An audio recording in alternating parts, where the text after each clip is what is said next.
चाकणमध्ये P1 आणि P2 अंमलबजावणी सुरू करण्यात आली आहे. या कारवाईबाबत नागरिकांमध्ये मोठा संभ्रम आहे. दंडात्मक कारवाया होत असल्याने नागरिकांमध्ये नाराजी आहे. याच सर्व पार्श्वभूमीवर चाकण वाहतूक शाखेचे पोलीस अधिकारी प्रकाश राठोड यांच्याशी संपर्क साधला असता त्यांनी काय सांगितलंय जाणून घेऊयात. आता माणिक चौक ते मार्केट यार्ड या ठिकाणी नगर परिषदेने P1 P2 चे पाट्या लावलेल्या आहेत. त्याच्या लोकांनी पालन करावं. सामान्य विषम संख्येनुसारच वाहन लावावं.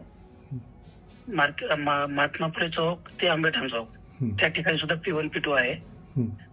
जर चुकीच्या साईडला गाड्या लागल्या तर त्याच्यावर दंडात्मक कारवाई 736 रुपये शासनाचा दंड आहे.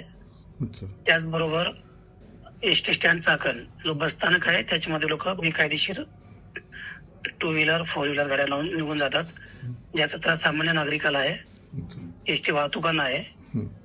तिथे सुद्धा आपण नो पार्किंग झोन म्हणून आपण तिथे सुद्धा कारवाई सुरू केलेली आहे.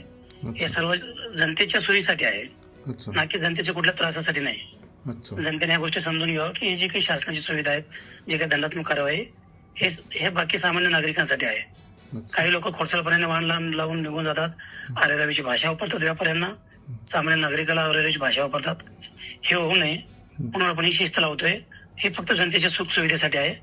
त्यामुळे चाकणकरांनी याचं सगळं या जे नियम आलेले आहेत, जे काही टोईंग करतोय आपण, जे नो पार्किंग झोन वापरतोय, हे सुविधेसाठी आहेत, जनतेसाठी आहेत, त्याचे त्यांनी सर्वांनी पालन करावं.